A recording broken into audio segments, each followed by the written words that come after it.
लोक आस्था का महापर्व है। छठ पूजा पर देवी षष्ठी की पूजा का विधान है। गांव की बोलचाल की भाषा में षष्ठी देवी को छठी मैया भी कहा जाता है। ऐसा माना जाता है कि छठ पूजा पर षष्ठी देवी की विशेष पूजा अर्चना करने से सुख समृद्धि, धन वैभव, यश और मान सम्मान की प्राप्ति होती है। वैसे तो छठ पूजा की धूम देश के साथ ही विदेशों में भी होती है, लेकिन बिहार से इसका अटूट रिश्ता है। बिहार में लगभग हर घर में छठ पूजा होती है। बिहार में छठ पूजा मनाने की परंपरा सदियों से चली आ रही है और मान्यताएं भी उतनी ही जुड़ी हुई है। ऐसे में आज हम आपको छठ पूजा से जुड़ी उन 5 बातों को बताएंगे जिनसे बिहार को इस महापर्व पर आस्था के साथ गर्व भी है।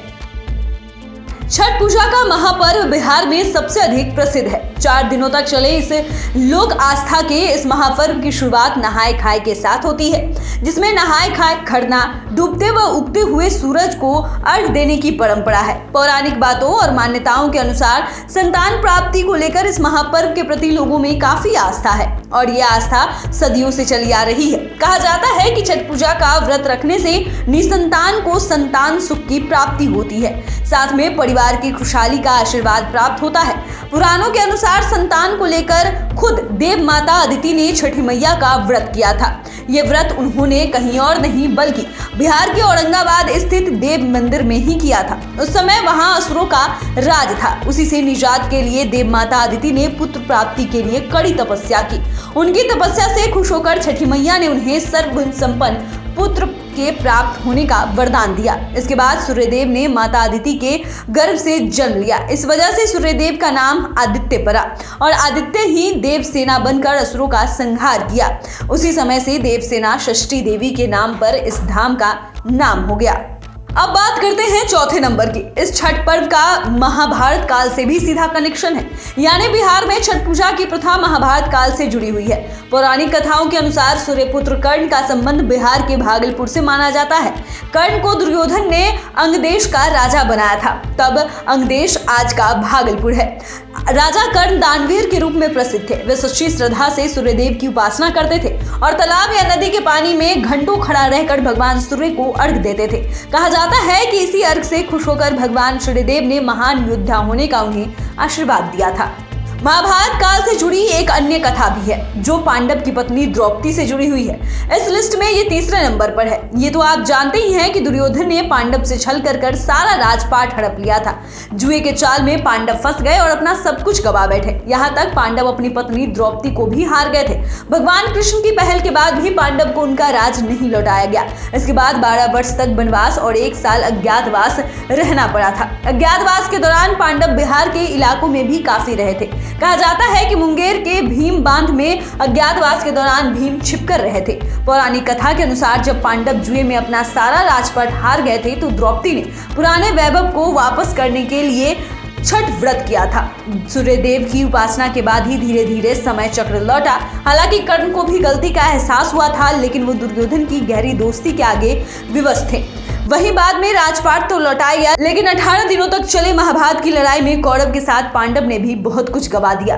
दूसरे नंबर पर इस लिस्ट में मां सीता से जुड़ी पौराणिक कथा है। कहा जाता है कि जब राम सीता 14 साल के वनवास के बाद अयोध्या लौटे थे, तब रावण वध के पाप से मुक्त होने के लिए उन्होंने ऋषि मुनियों के आदेश पर राजसूय यज्ञ करने का फैसला किया।